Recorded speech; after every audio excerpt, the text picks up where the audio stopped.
On the road, in the gym, at a coffee house. No matter where you listen, this is Prevention Perk. I'm Steve Miller with Mid-America PTTC. It's time to perk up our prevention efforts. My guest today is Dr. Larry Bryant, who brings a plethora of experiences and knowledge dealing with substance use disorders, HIV, AIDS prevention and education, DEI and anti-racism training, and sexual orientation education. He's published over 20 peer-reviewed articles and has been a registered respiratory therapist for over 45 years. As a part-time assistant professor at Kennesaw State University and Capella University, he teaches courses in substance use disorders, health and wellness, and does research and training in the areas of substance use disorder prevention, treatment, and recovery. Dr. Bryant has also 30 years in long-term recovery. Hello, Dr. Bryant. Welcome to Prevention Perk. Hello, how are you? Yeah, I'm wonderful. I'm so glad that you're here. This has been a great series that we've recorded this month, and I'm glad we finally get a chance for you and I to chat. I always like to know from the people that are a guest on the Prevention Perk. We do substance use prevention work primarily through Mid-America PTTC, but just reading your bio, you do have a plethora of experiences. How'd you get interested in the work that you do in the prevention field, especially? That's a great question. And most of my interest is based on my experience and what I've gone through in life. Probably the most salient thing is my recovery journey. It really shaped a change in attitude for me about life. It shaped my goals. It shaped the changes that I wanted to not only see in myself, but also see in the world. And so in 1991 is when my recovery journey started in Philadelphia. That's where I'm from, Philadelphia, Pennsylvania. And part of what sort of was the catalyst for the work that I do now centered in just the ambiguity around sexual orientation, around my sexual orientation, around so much of what I went through in terms of my substance use, really centered when I looked deeply, deeply inside me. It really centered around this ambiguity around my sexual orientation. As a Black gay man, I knew I was attracted to the same sex, probably since I was 5, 6 years old. So that's never been a question, about my sexual orientation. But there's always, of course, these influences, the church and just this whole paradigm around, one's sexual orientation being an abomination and something bad and something wrong. And so much of that was buried deep down inside of me. And it certainly was part of my recovery journey, sort of unfolding some of these things, finding out why. I know what I've heard, I know what I've been taught, I know what my community says. I know for the most part what the world says, but what do I say? And I had to really do some deep digging into sort of beginning to answer those questions. So even though early in recovery, I was a respiratory therapist, and one of the best decisions that I made was to be a therapist as soon as I graduated from high school. But once I went through my addiction and really, really started to look at how I wanted my life to unfold, I really wanted to make a difference in the areas of substance use. I wanted to make a difference in the area of HIV/AIDS.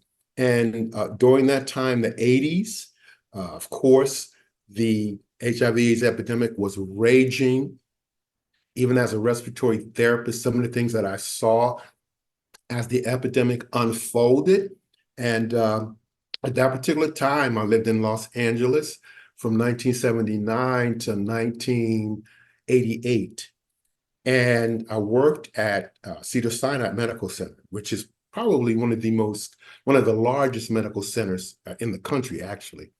And in 1979, 1980, in West Hollywood. It's centered like right around West Hollywood. They kept seeing these white young gay men come into our respiratory intensive care unit, and they would go on ventilators, and they would never come off, and so many of them died. This was even before the whole notion of grid or any mention of any kind of infectious disease. Um, this was even before that, but we just couldn't understand what was going on. And it's during now those beginning stages of the epidemic that really shaped a lot of, uh, what I thought about it, the epidemic, what I thought about my community, but more importantly, the fear, just the insurmountable fear around what was this that was going on? Why are young, vibrant men dying, and why are they dying in droves? And of course, as the epidemic began to be identified, first it was GRID, gay related, so it was focused on the gay community. And as we learned more about it, thank God that we thought initially that it was airborne. So nobody wanted to work with these patients. Nobody wanted to work in the respiratory intensive care unit. But when we found out that it wasn't airborne, that it was a sexually transmitted disease, then things changed, pretty dramatically. And I guess the thing that just shaped my perspective and just shaped how I viewed the world is to see the decimation that happened in our community, particularly the Black community, and how so many people turned their backs on our community, how so many people are sat in that hospital day after day and saw young Black men die and die alone. Oftentimes their family would not allow friends to come and see them. I remember going to funerals, sometimes 2 to 3 funerals per day. It just was a time of just fear. If you were standing next to somebody and they coughed, it was just nothing like anything you could have ever imagined. And so much of that I internalized, so much of that when I'd be caring for these patients, so much of that allowed me to see myself. Every time I would take care of a patient was like, is that going to be me next? And so much of that I internalized. And I just consider myself the most fortunate person in the world that I made it through all of that. But it shaped my commitment to be a part of the solution. So I vowed that I would do work in HIV/AIDS. I would do work in substance use disorder. I would do work in anti-racism, diversity, equity, and inclusion, because so much of that impacted my life. Homophobia impacted my life. My thesis actually is on the Black church and how the Black church dealt with Black gay men during the HIV/AIDS epidemic. And my dissertation topic was how Black men who have sex with men learn to cope with homophobia and racism.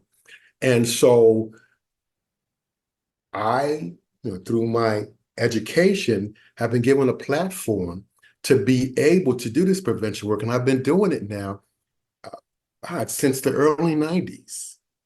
That's a long time. And I'm not tired yet. I'm not done yet. There's something about recovery. There's something about when you have been delivered from the clutches of an addiction, and mine was not sort of this cursory addiction. I was homeless. I basically was borderline derelict. I had gone so far down into darkness that I thought I would die with a needle in my arm. And I'm just so fortunate that that just was not That is not my story. And so I just believe that having been given another chance, having the freedom from active substance use, that my life has been shaped, my goals have been shaped, and my purpose have been shaped. And so now I know without a shadow of a doubt that this work that I'm doing, both personally and professionally, because I still, even after now, since that bio, I guess that's a couple of years old, I'm going on 33 years in long-term recovery. And I still am very active in the recovery movement. And just this past weekend was just a phenomenal weekend for me. We had here in Atlanta, we had a gathering of recovering persons here in Atlanta that I grew up with that had 30 years or more. And so there was a celebration of individuals who I know throughout Atlanta, and we all came together with 30 years or more of continuous recovery. And it was just such a joyous occasion, such a joyous occasion. So I know that was kind of long-winded, but I don't know, there's just something about recovery. There's something about the life that I've been given, the freedom that I've been given, that I don't take lightly, that I know that if what I'm going through can help somebody else go through what they're going through or not going through something, then it's my commitment to be able to do that. And one of the freedoms that recovery has done for me, particularly in the last, I'd say 5 years or so, is that I present whenever I'm doing presentations, whenever I'm doing webinars, panel discussions, wherever I go, I show up as my authentic self. I show up as a person in long-term recovery. I show up as, a same gender-loving person unapologetically. And if being authentic and showing up as an authentic person can help somebody else also have the freedom to show up authentically, then it's just a no-brainer. And the other part of that is I'm over 70 years old now, and I really don't care. I really don't what other people think anymore. Took me a long time to get there, but I'm here. You're listening to Prevention Perk. The funder of this project, along with all the other products of the Mid-America PTTC, is the Substance Abuse and Mental Health Services Administration. Although funded by SAMHSA, the content of this recording does not necessarily reflect the views of SAMHSA. Searching for resources on LGBTQI+ population. SAMHSA's focused efforts on this topic include national survey reports, agency and federal initiatives, and related behavioral health resources. There is a link in our show notes, or search samhsa.gov/behavioral health equity/LGBTQI. In addition to, because you've kind of illustrated, I mean, that's in historical perspective, living through even before there was a title for the AIDS epidemic. That puts that into perspective, but also being now in your 70s, what are some of the other things as a gay Black man across your lifetime, 60s, 70s, and 80s? What are some of the other historical traumas that either you have faced or that you directly or indirectly, or that the LGBTQ+ community has faced? Wow. That question is very interesting because, and a lot of people have asked me, why did you make a decision to use substances? You were a professional. It's not like you grew up around substances. Before I really got into substances, you couldn't even get me to smoke a marijuana. I mean, I just was so anti-drugs.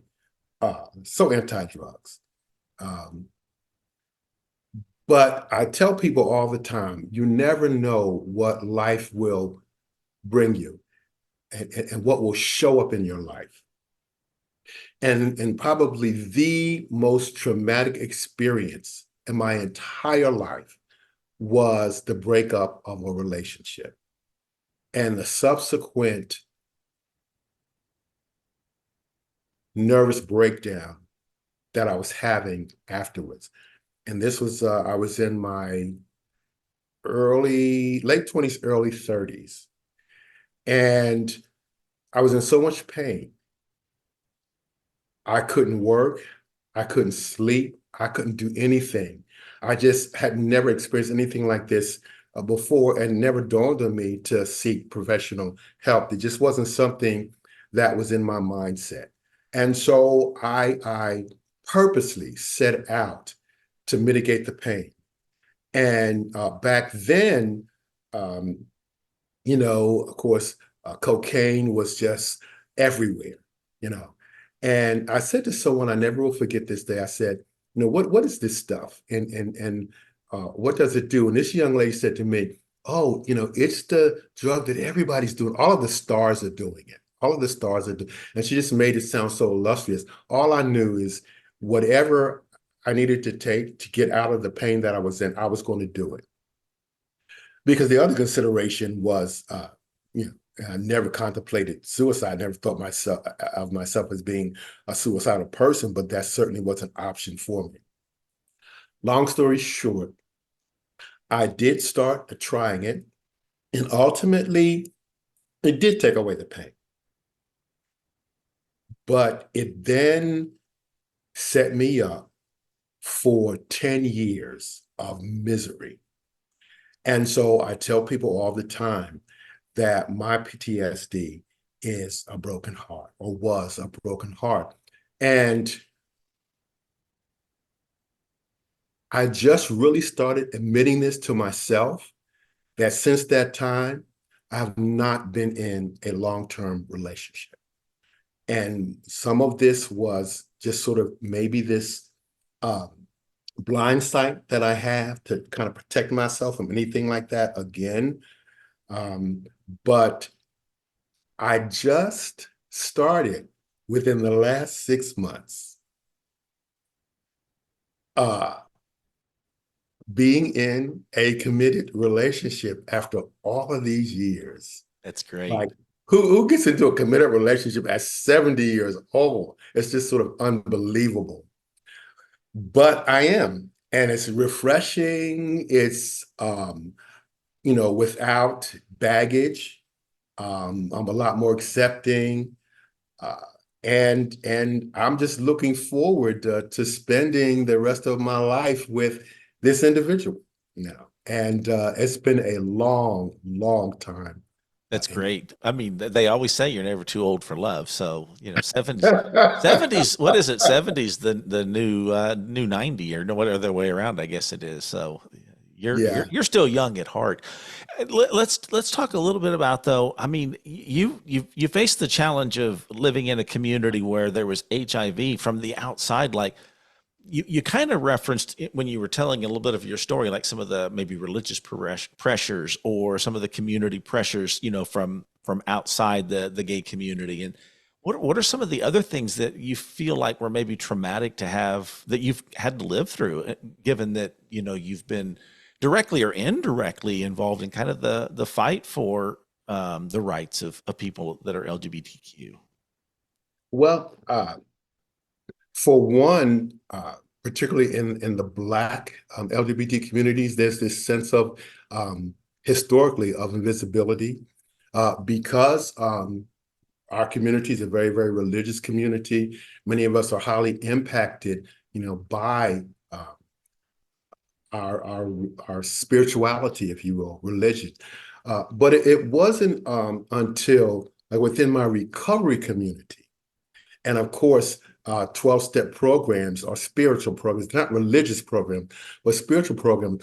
But it was the first time that an organization gave me the freedom to spiritually determine what my life would look like spiritually. Like, there was no limits, there was no regulations. It was that you had to have some spirituality, but you can determine how that is. And they also gave me permission in that journey, in that process, that I could still be exactly who I am.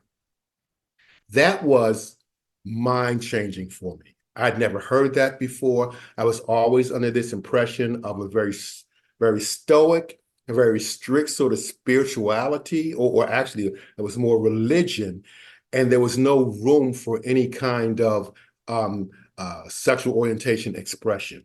So really having a 12-step program that gave me the permission, and part of that permission is you're welcome in this recovery journey, regardless of age, race, sexual identity, religion, or lack of religion.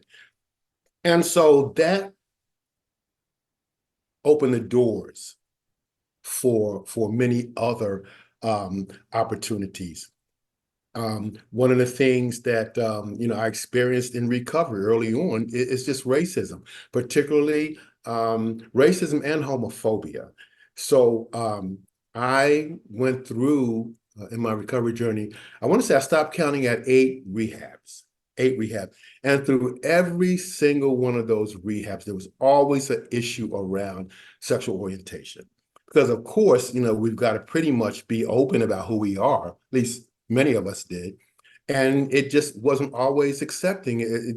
There was always a battle. There was always even, physical altercations, and what was supposed to be, a recovery, a community. And so that battle, and even in some of the 12-step spaces, there was just inherent racism from white gay persons. One of the first groups that I went to, which was, basically a 12-step program, and it was mostly white gay men, special interest group early on. But when Black gay men started and women started to come into the group, all of the whites took flight.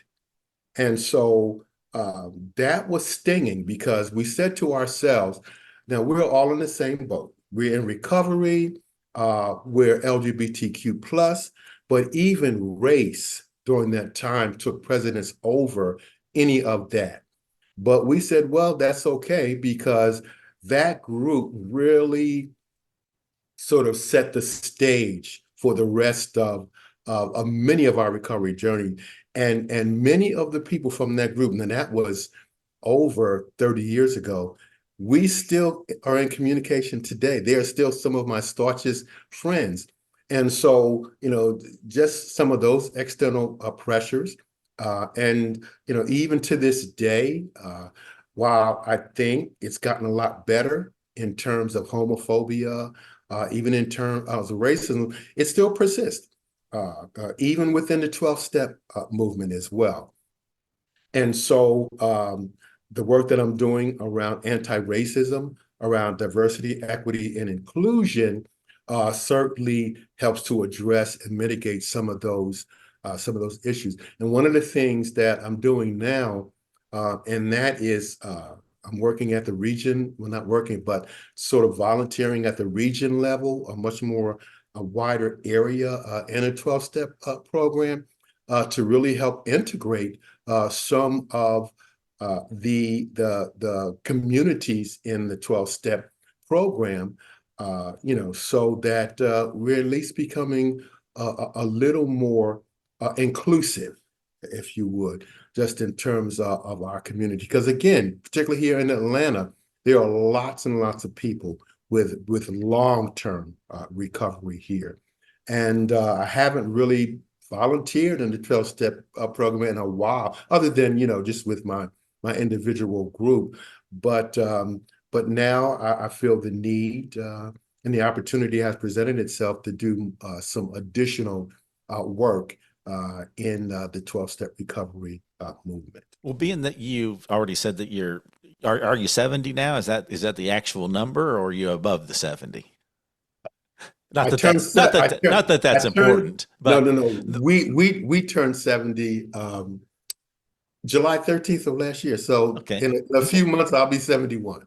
So where I was going with that so you were young enough, but you remember going through the civil rights movement. I mean, as you were a very young person, but that's a part of the Black culture, and then you overlay that with your lived experience with your identity, and I'm just kind of curious.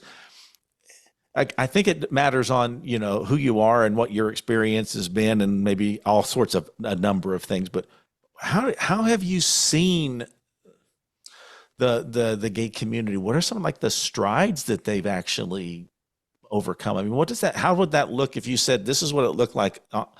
In my left hand, this is the 60s, 70s, and 80s, and in my right hand is this.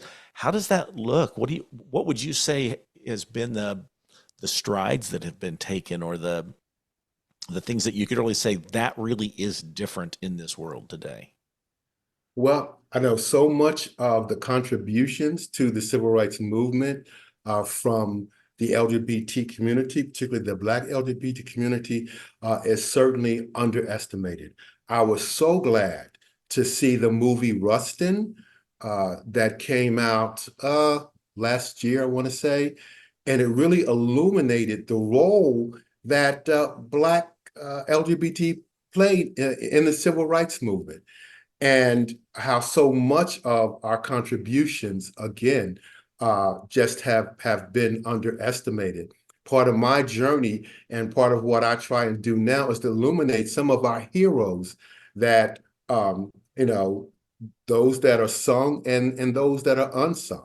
Bayard Rustin almost single-handedly helped to orchestrate, along with Martin Luther King, the civil rights movement. Because he was Black and because he was gay, he was relegated to the background. Well, that movie began to sort of highlight that, and to understand that Black LGBTQ have been an integral part of the civil rights movement, and our voices and our contributions still, in my estimations, are underrated. Even people like James Baldwin, that just was a literary genius.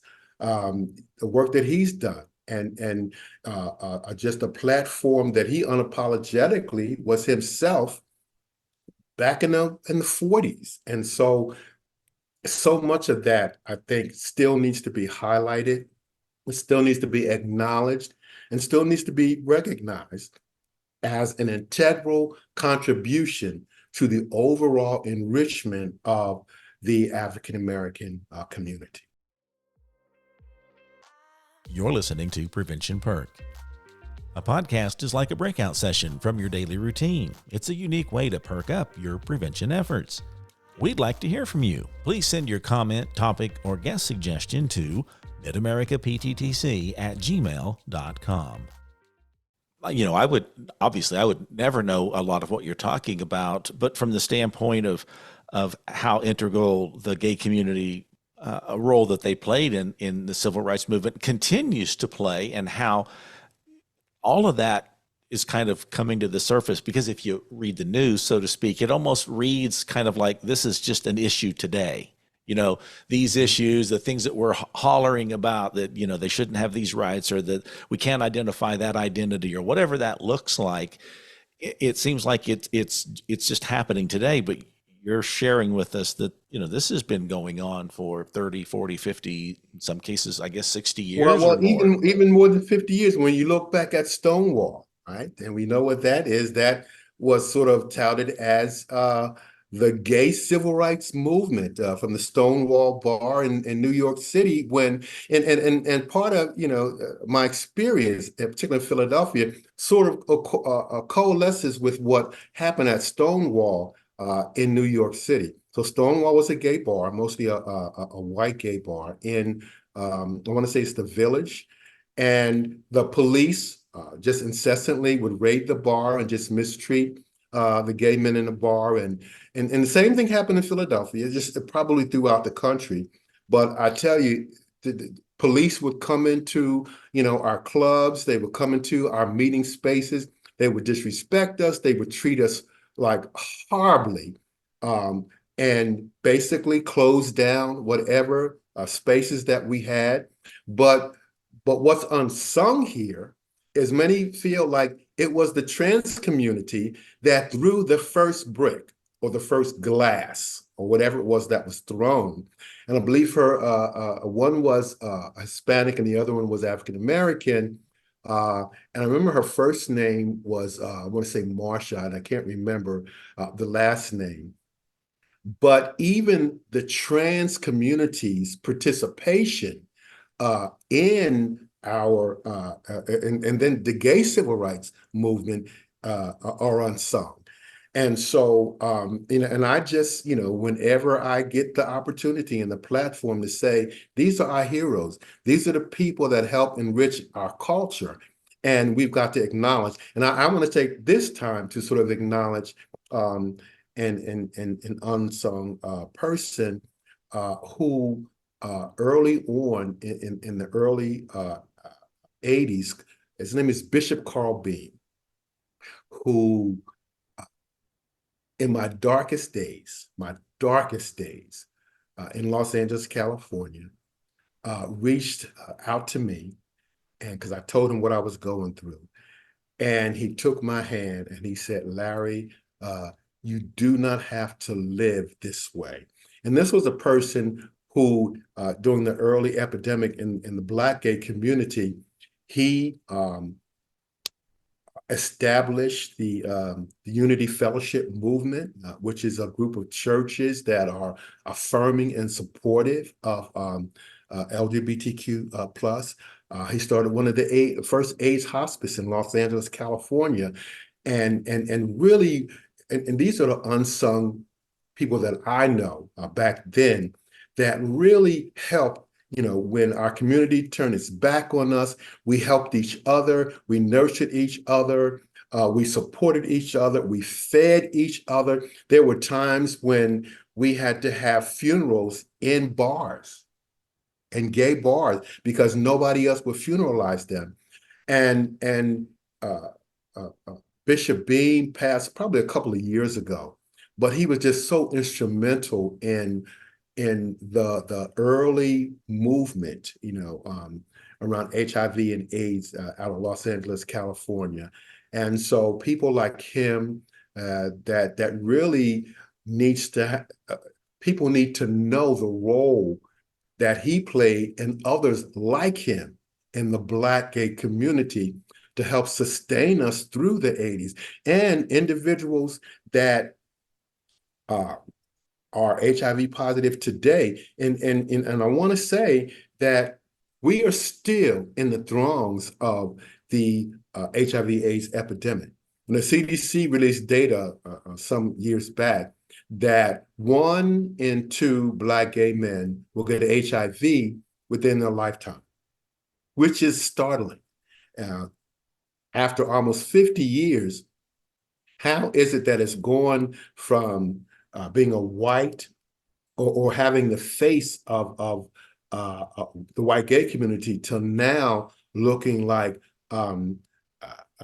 Black gay men? And how is it that one of the fastest rising groups in terms of the HIV/AIDS epidemic are now heterosexual Black women? And so those kind of social issues that are impacting our community now after all of these years, it's just startling. But we came together early on, and there's still, particularly here in Atlanta, a lot of great work being done in the HIV/AIDS movement and support that's being offered here. And so we're still fighting the good fight. But again, it's still an uphill battle because so much of what's happening now is a sense of lackadaisical that, well, we've got treatment, so we don't have to worry as much. But nevertheless, we've got to sort of dismantle some of those perceptions. Aside from, you said you've talked a little bit about homophobia, and you've talked about the HIV and the astounding prevalence of it still to this day. What are some of the other challenges that we may not be aware of? And I think what I would really be interested in is as the population ages, what are some of those challenges that are faced by an aging population of gay people? Well, for one, those that have been living, and I guess I can include myself, long term with the virus, um, may also be facing other comorbidity or co-occurring diseases. And so that's one issue that we're having to deal with, not just HIV. Fortunately, there's medication out there now that can prevent HIV from being transmitted. And so if you're undetectable and you're on antiretroviral therapy, then you cannot pass the virus on. But as we age, of course, we have these other co-occurring conditions. So, for example, for myself, I'm dealing with some issues around heart disease, issues around hypertension, issues around just lower back conditions and those kinds of things. So probably that's one of the biggest issues that we're having to deal with, and that is co-occurring disorders. But also economic security is another one. We often worry, particularly with those of us that or may be on a fixed income and looking at how the high cost of living, the high cost of apartments may be unaffordable. And so oftentimes, we worry about just, living conditions. We worry about what would happen. And even I worry about this. What would happen if I became sick? If I'm unable to, I'm still working at 70, but a lot of people are not working. But if, for example, they're unable to work, or if they have to go into a facility such as a nursing home, where there'll be accommodations, would there be an environment that's supportive of who the individuals are? I've done webinars for nursing homes, and many of them don't have a clue about how to deal with LGBTQ in the nursing home settings. And so that, along with just issues around loneliness, is a big challenge. And even that's something that I've had to deal with. But I've been fortunate. I've been so fortunate. Part of the recovery journey for me is now I have, well, not now, but I have a daughter who she'll be 30 this year. And so she loves me to death, and she worries about me, and I have no no problems in feeling and knowing that if anything happened, that she would have my back. But I also have a grandbaby now that's 2 years old. She's 2 years and 4 months, who just is the love of my life, and sort of fills that loneliness void that I was feeling. Um, we go out, we do different things. We went to the circus last week. And so, but a lot of older Black gay men, and just LGBTQ don't have those resources because, for example, my parents, my family is basically all gone. My mother's gone, my father's gone, grandmother's gone. So I've had to deal with a lot of grief, but those anchors, those lifelong anchors, are just no longer there. And so we're dependent on friends. We're dependent on a vibrant social network to help sustain us. And even unfortunately, within the gay community, there's not always, but oftentimes there's just this alienation of elder Black gays that we're not invited to the parties that we used to be invited to. We don't go out to the bars like we used to. All of a sudden we're not the cutest thing sitting down at the end of the bar anymore. And so the social networks for older Black gay men and women, I think, is problematic. What you're saying to me is, and I think this is, hearing what you've shared with us across just this conversation, isolation has always been a part of your experience? I mean, I'm a firm believer that addiction breeds itself in isolation. It just gets worse the more isolated we are. And then you've had a lifestyle that was not embraced by the broader community, and coming to terms with that. And you've had you've had the blessing that you're very comfortable in your own skin about who you are and where you're coming from.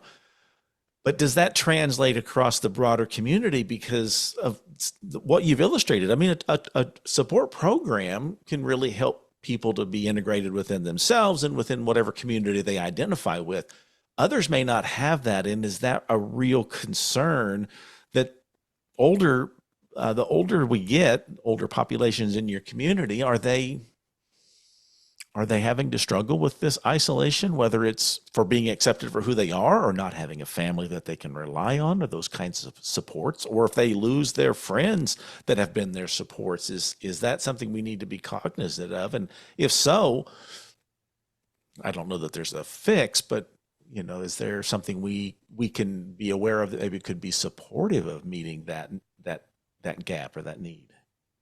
Well, I certainly feel like I'm very fortunate. I'm very fortunate that my 12-step program has allowed me to go deep, deep inside and just unearth a lot of the demons, if you will, that were inside. And not only demons, but also allow the good things, allow the assets to really have take flight.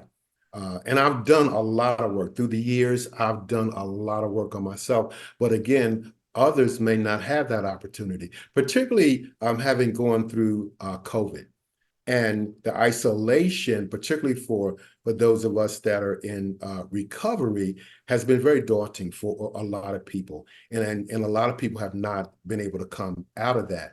But, and to answer your question, there are some programs available. One that is highlighted here in Atlanta, it's a program called Silver Lining, and it's a community-based organization program that's for older Black gay men who are HIV positive. It really is a curriculum. It's a course that they go through, and it's free.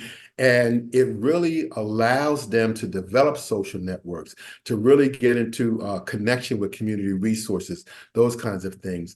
And I think that while we have a lot of community resources, a lot of the community is not aware about these resources. I think we need to do a better job at outreaching to our community to help them understand that there are resources that are available. But I think there's a big gap in terms of providing social outlets and social networks for older, aging LGBTQ plus. It just, as far as I know, it just is not there. Yeah, well, we've been partnering in this series during Pride Month with the Center of Excellence for LGBTQ Behavioral Health Equity. And I know that for the listeners, they're setting up or have set up a website with various resources, and hopefully there'll be some things on there. I think you've provided some to Angela and her team to be included on that resource page, because if we can help share some of this information with people, I think that we've accomplished what we set out to do: create some awareness around LGBTQ issues that they're facing today. You're talking about older adults, but not only older adult perspective, someone that's got a lived experience and I would say a lifetime in recovery, because 30 plus years is, to some people, is a lifetime. So, And I also want to and those say supports that are out there. So it's just a question of if we can make them available to people in a way that they can have access to them. absolutely. And particularly in the Black community, as we age, we really hold on to our spirituality, and for some of us, our religion and our churches.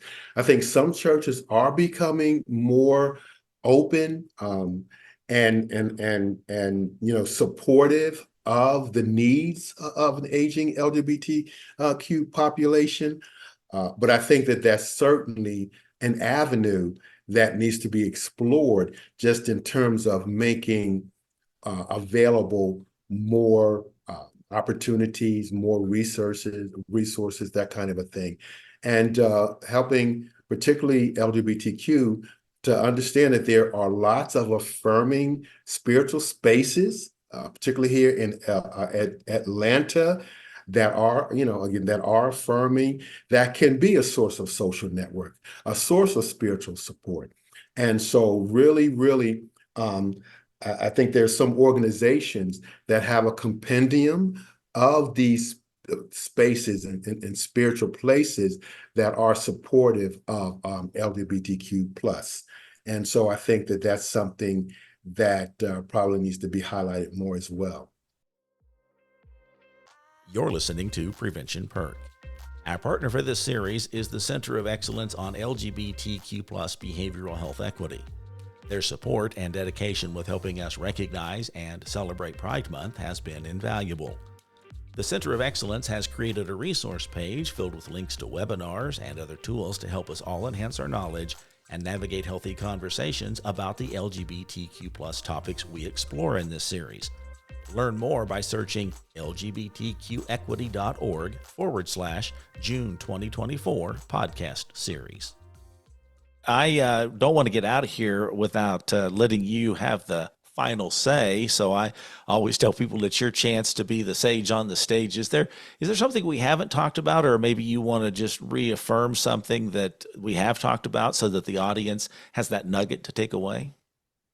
I think within the LGBTQ plus community, particularly the Black LGBTQ plus community, I think that there's this disconnect between the younger generation and the older generation. One of the things that I do at Capella University is I take students through their dissertation, so I'm a dissertation chair. And so one of my students, I had her do her dissertation on looking at the positive attributes and the learning experiences of Black gay men who've had HIV over a long period of time, and what are some of the lessons learned in living a positive life and experiencing longevity with HIV. What are some of the lessons that they can basically give to a younger generation of HIV positive persons? And I think that study is trend-setting. I think it's important that there be a greater connection between what we've gone through as older LGBTQ plus and what are the lessons we've learned? What are some of the pitfalls that we can help them not go through, and allow those experiences, number one, to be written about and to be formalized so that they're available to a whole new generation of persons, so that they know what we went through in the 80s, so that they know what we've overcome, so that they know the contributions of our community. Because in this effort to dismantle critical race theory, to dismantle much of our history, much of that history includes Black gay history as well. And so we really, really do have to keep that alive. And I think that there are some, barriers between the young and the older generation, but those really do have to be narrowed. And particularly the issue around ageism and really marginalizing older Black LGBTQ within the gay community, as well as other issues within our communities that we experience around body image, those kinds of things. And so I think that we need to address those issues. But, that's a pretty formidable gap. My guest on this episode has been Dr. Larry Bryant. Now, you'll be able to find some links to connect with him in our show notes. I'm so appreciative, and I'm glad that we've had a chance to connect. Thank you for being here, Dr. Bryant. Thank you for this opportunity. If you would like to learn more about the history of the Stonewall Uprisings and the leaders of that movement that were mentioned in today's conversation, Marsha P. Johnson and Sylvia Rivera, please visit the National Park link listed in our show notes. And we'd like to thank you for listening to Prevention Perk, a podcast from Mid-America PTTC. To learn more about our innovations, visit pttcnetwork.org and look under your PTTC for the Mid-America link. Remember, prevention is better together, and together we are stronger.